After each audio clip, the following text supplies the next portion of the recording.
Live is Laura Blumenfeld, a Middle East analyst and former senior policy advisor on the State Department's Israeli-Palestinian negotiating team. Always great to have you here on the BBC. As we heard Sebastian saying, we've been here before. We've heard various different proposals. We've seen these delegations and negotiations. What do you make of the moment and where things stand right now?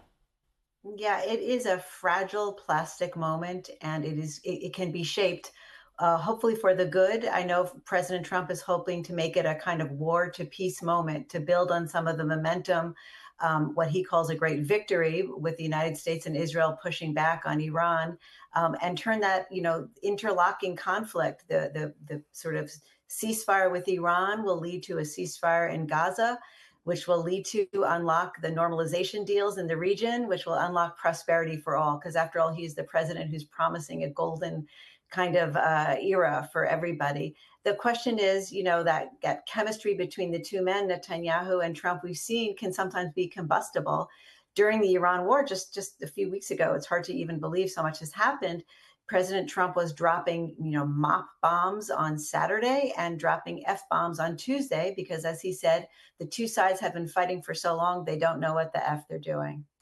Well, what about Hamas and Israel here? Because we heard Benjamin Netanyahu calling the demands by Hamas unacceptable. They are still sending a delegation.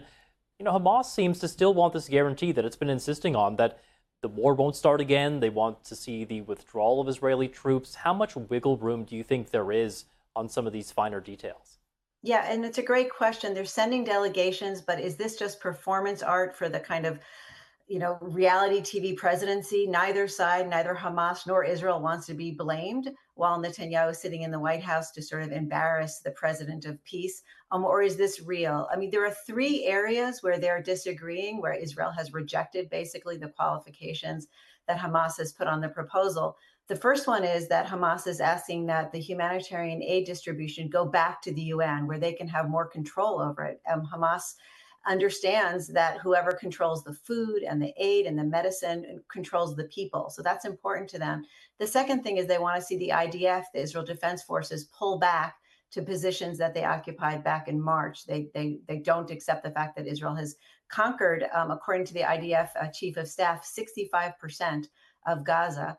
And then the third thing that Hamas is asking for, as you said, is this kind of permanent peace.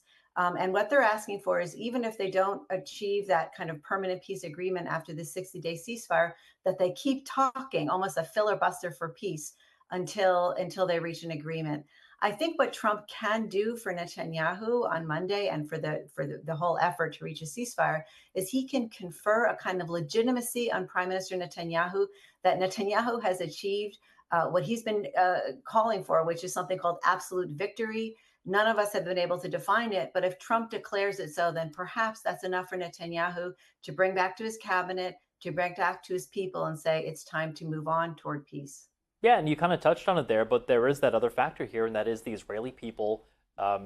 We saw more protests today in Tel Aviv demanding the return of hostages, and we've already heard some frustration from the families of the remaining hostages. We believe there's about 20 of them that are still alive, that are saying, look, this is another potential deal that would free some of the hostages, but would not bring them all back. It would still leave others behind. Yeah, well, here's the good news about the hostages. I mean, we've seen that at least 10 of the living hostages would be able to be released, according to this deal. And the one American hostage who was released actually went personally to the White House to make his appeal for those who are left behind in Gaza.